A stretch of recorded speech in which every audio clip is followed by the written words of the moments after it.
tá?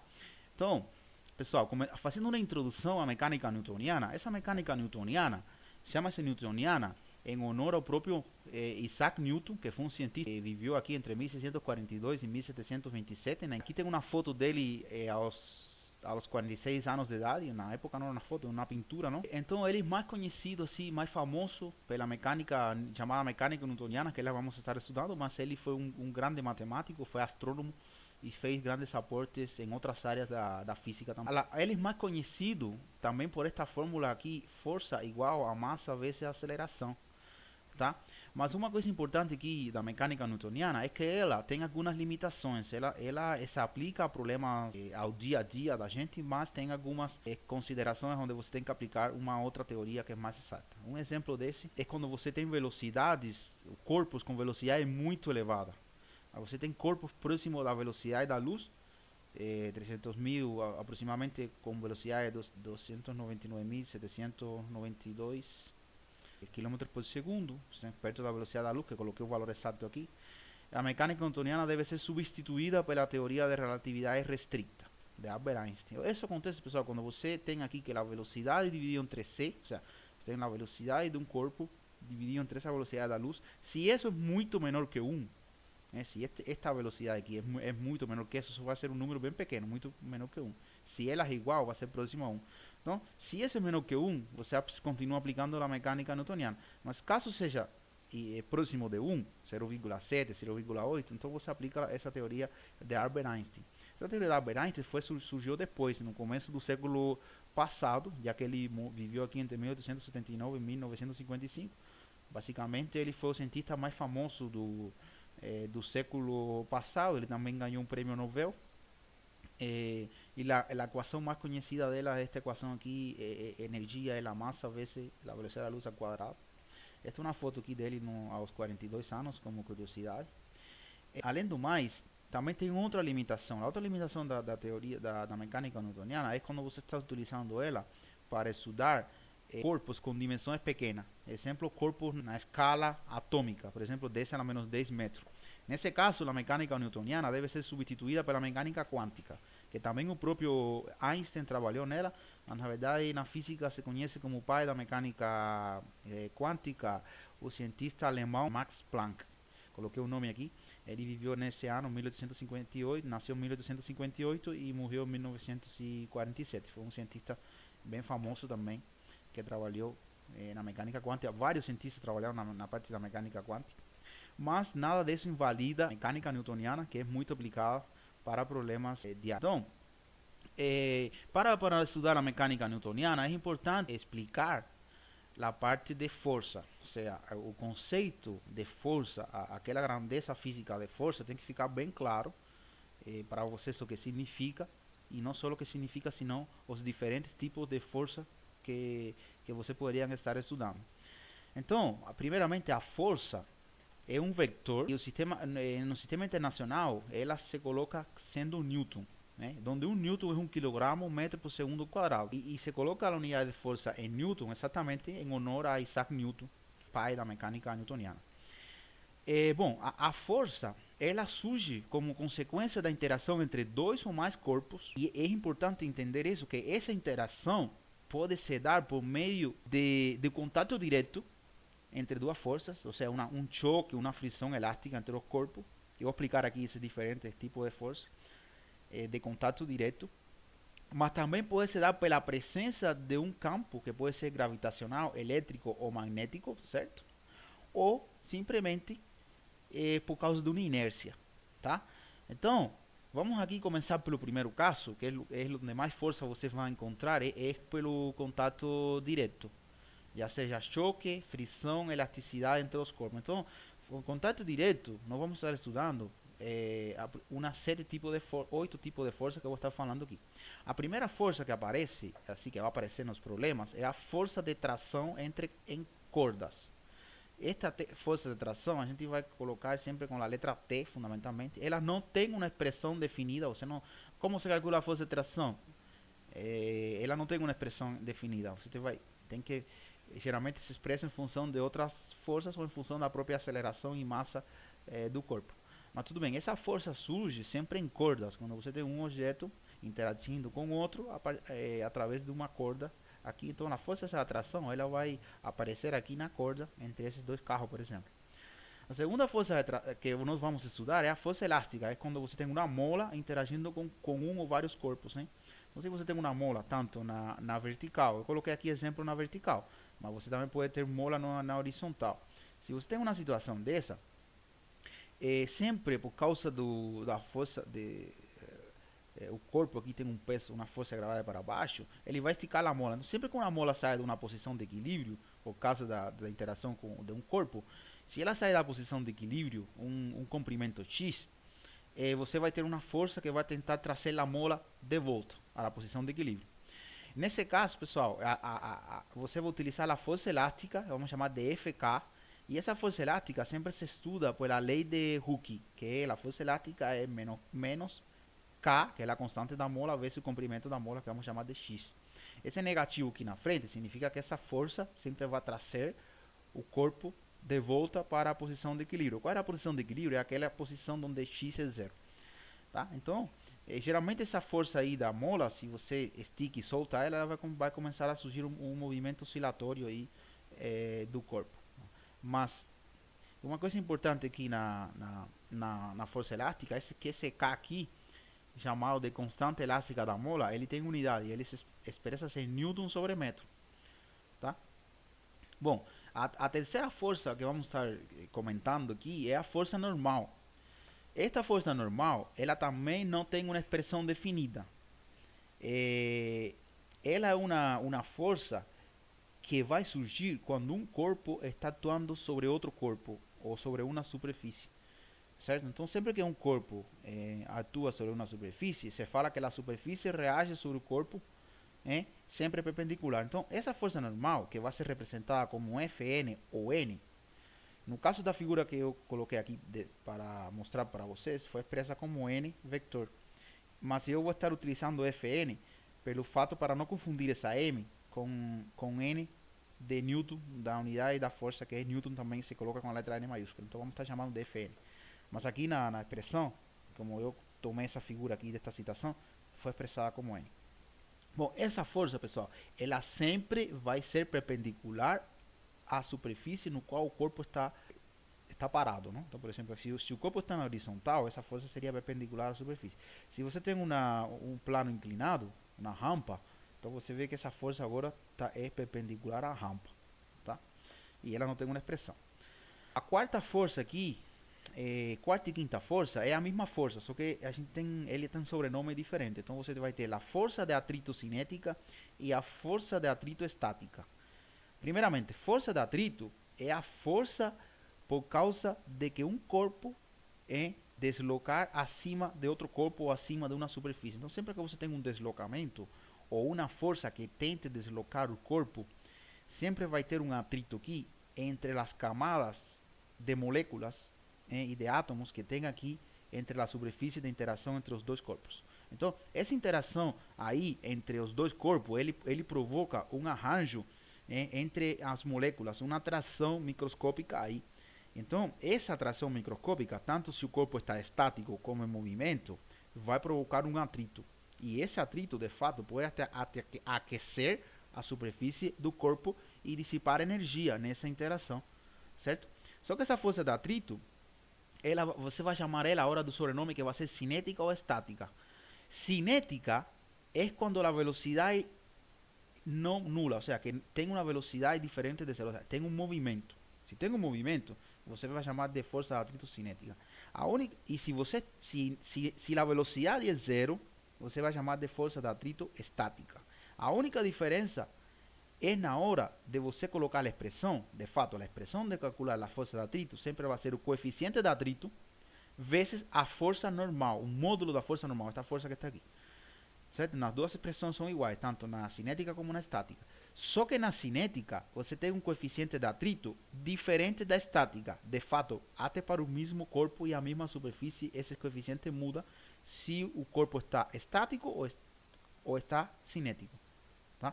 Então, no caso que o corpo esteja com velocidade, esse coeficiente de atrito vai ser chamado de μ, letra μ, MUK. certo? De cinético.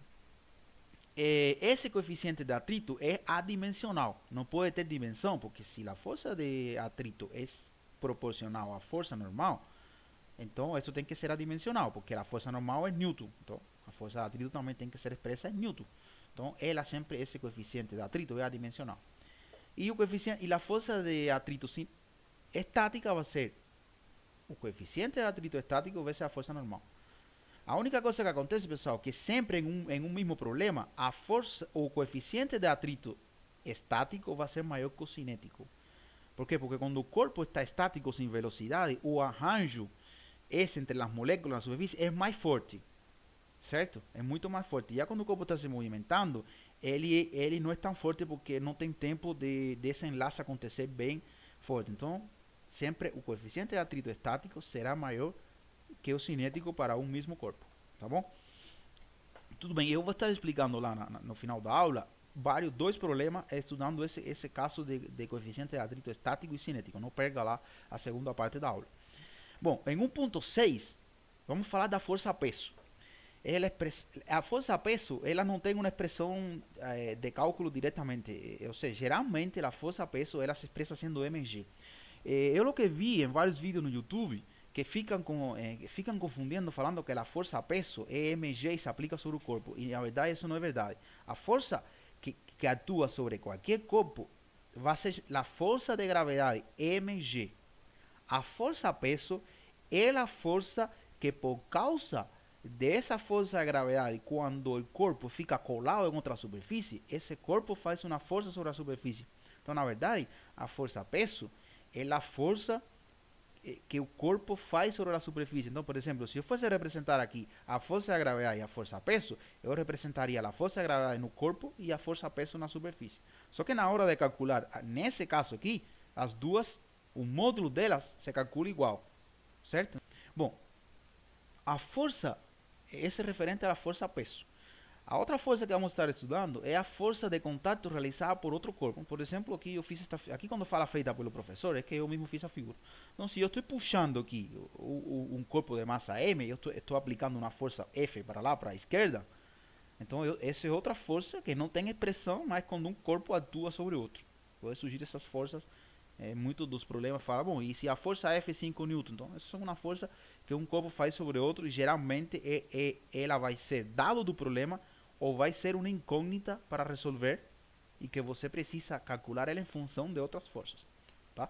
Vamos estar vendo isso nos exemplos também. Aqui a força 1.8 é a força de empuxo. Essa força de empuxo não nos vamos estar estudando aqui na disciplina, mas é importante. Essa força de empuxo é uma força que acontece em fluidos e ela é explicada pelo princípio de Arquímedes. O que diz o princípio de Arquímedes? Bom, que se você tem um corpo submergido em um fluido, o fluido vai reagir sobre o corpo, produzindo uma força Fe de empuxo na vertical, aqui como está na figura, onde essa força vai ser igual a densidade do fluido, aquela densidade ρ, vezes G, que é a aceleração da gravidade, 9,8 metros por segundo quadrado, aqui, vezes o volume do corpo submergido do fluido, é quanto do corpo está submergido no fluido. Então, fazendo essa operação, você consegue calcular o módulo da força de empuxo, que também é uma força de interação entre o corpo e um fluido, no caso. Bom, agora falando aqui na segunda parte, a força pela presença de um campo, vamos ter aqui três tipos de força. Uma força provocada pelo campo gravitacional, que é a que vamos estar estudando aqui na Física 1. Uma força provocada por campo elétrico, que vamos estar fazendo menção dela, mas não vamos utilizar no nosso estudo aqui da disciplina. E uma força provocada por um campo magnético. Tá? São três forças que essas forças não tem que ter diretamente a interação de um corpo com outro, colado com outro, entenderam? Ela tem um corpo separado do outro, só que existe um campo entre eles e esse campo é o que vai provocar as forças. Por exemplo, a força gravitacional. Por exemplo, a força gravitacional, a expressão geral dela é esta. Força gravitacional é a constante G de gravitacional, que é 6,61 vezes 10 a la menos 11 newton metro quadrado quilogramo quadrado. Essa força, esse G vezes a massa de um corpo, a massa do outro sobre a distância quadrada. Essa distância quadrada é a distância do centro de um corpo até o outro.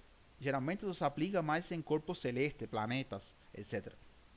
Então, por exemplo, aqui nesta interação, você tem aqui F1 igual a F2, essas forças de esta força F1 é aplicada pelo corpo M2 e esta força F2 é aplicada pelo corpo M1. Essas duas forças são iguais, se aplicam em corpos diferentes, ou seja, são iguais no sentido do módulo, eles têm o mesmo módulo, se calcula por essa expressão, só que o sentido dele como vetores sempre terão sentidos opostos, como se pode expressar aí nessa figura. Um exemplo desse, pessoal, para vocês entenderem de onde sai, porque nós utilizamos aqui perto da superfície a expressão força igual a mg. Se você pega aqui a massa da Terra, sendo esta expressão aqui, o raio da Terra em metros, e nesta expressão da força gravitacional você passa a massa de um corpo aqui na superfície, de uma caneta, de uma pedra, dividindo aqui, fica Fg sobre m. Lo que vai ficar na direita é a constante g, a massa da Terra dividida entre o raio da Terra, exatamente considerando que o corpo está colado na superfície da Terra. Se você faz esta operação matemática aqui, o resultado vai ser 9,8 metros por segundo quadrado. Ou seja, pessoal, você vai ter que tudo isto aqui na direita é 9,8 metros por segundo quadrado. A isso chamamos de G minúsculo. Então, se isso chamamos de G minúsculo, passo essa M de qualquer corpo para cá, então você vai ter esta expressão para você calcular a força da gravidade de qualquer corpo perto da superfície. Então essa força, isto vai ser assim até 100 metros de altura, 1 quilômetro de altura, vai ficar tranquilo. Por exemplo, para você entenderem melhor isso, vamos pegar a Estação Espacial Internacional, que todo o mundo conhece. Essa Estação Espacial Internacional, ele tem uma órbita aproximadamente de uma altura de 400 quilômetros, ou seja, 4.000 metros. Então, se você pegar essa H aqui, vai ter que vir naquela equação, fazendo o mesmo raciocínio aqui, você vai colocar Fg sobre m, g, a massa da Terra, só que aqui vai ter que colocar o raio da Terra mais a altura da órbita, h, todo ao quadrado. Se você faz isso, você detecta que lá em cima existe uma aceleração da gravidade. Se você tem um corpo parado lá em cima, vai ter 8,7 metros por segundo, ele vai cair. Você vê na Estação Espacial Internacional que os astronautas flutuam. Eles não flutuam porque G seja zero, eles flutuam por uma coisa que se chama microgravidade ou efeito elevador descendo. O que significa isso?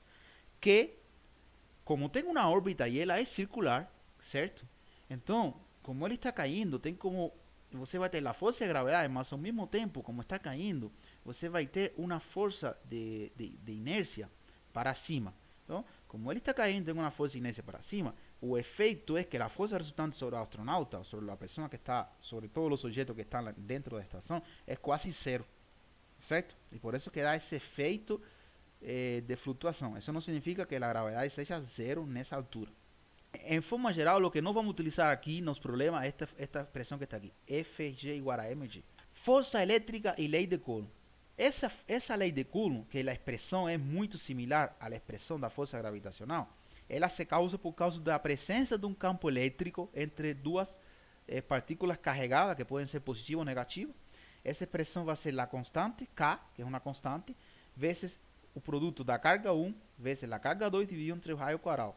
Então, dessa forma, você consegue calcular aqui a força elétrica que um corpo atua sobre outro. Por exemplo, se o corpo tem cargas iguais, essa força de repulsão. Se tem cargas diferentes, essa força de atração, como aqui. Eu não vou estar explicando mais dessa força, porque não vamos estar utilizando na disciplina. E a força magnética é outra força que surge pela presença de um campo magnético B, onde tem uma carga, uma partícula com carga Q, positiva ou negativa, e essa partícula tem uma velocidade nesse campo. Se isso acontece, você vai ter uma força F perpendicular à velocidade e ao vetor velocidade e ao vetor campo magnético, e essa expressão, o módulo dessa força se calcula sendo Q vezes o campo magnético vezes a velocidade vezes o seno do ângulo entre o vetor velocidade e o vetor campo magnético. Também é uma força que não vamos estar estudando na disciplina, mas é uma força provocada pelo campo magnético. E por último, a força de inércia. Essa força de inércia, ela não tem uma expressão para ser calculada, tá? É uma força que, por exemplo, aqui nesta situação, ou seja, ela acontece quando tem um corpo com aceleração ou desaceleração. Por exemplo, se você tem um ciclista que vê um cachorro e ele freia de pronto, esse ciclista vai para frente. Mas vem cá, e ele vai para frente por quê? Se ele vai para frente, isso significa que ele está sentindo uma força sobre ele. Ele fez uma desaceleração na bike e tem uma força sobre ele. Só que não tem nenhum corpo atuando sobre ele, não tem nenhum campo atuando sobre ele. A única coisa que se explica esse fato de que ele sente uma força para frente, por causa da desaceleração da bike, é o que vamos chamar de força de inércia. Tá?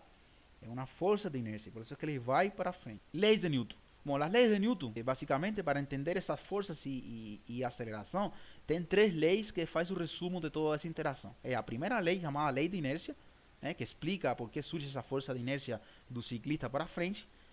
E essa lei de inércia diz que quando a força resultante que age sobre um corpo é nula, o corpo permanece em repouso ou se move em linha reta com velocidade escalar constante.